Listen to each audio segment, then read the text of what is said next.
जय देव जय पत्नी माते सौपत्नी माते तुझे अवगुण पाता शरण मी येते जय देवी जय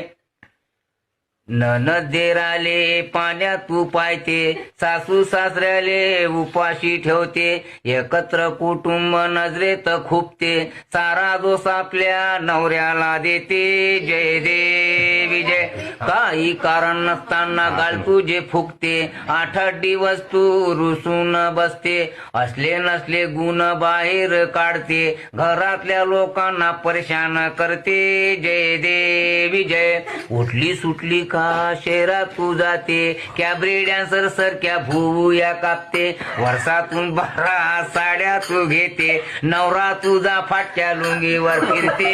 जय देवी जय घेता तुझे गणपत 50 पक्वान करते हसत खेळत त्यांच्याशी बोलत तू बसते माझे गणगोत येता डब्बे रिकामे होते बोलण्यासाठी तुझी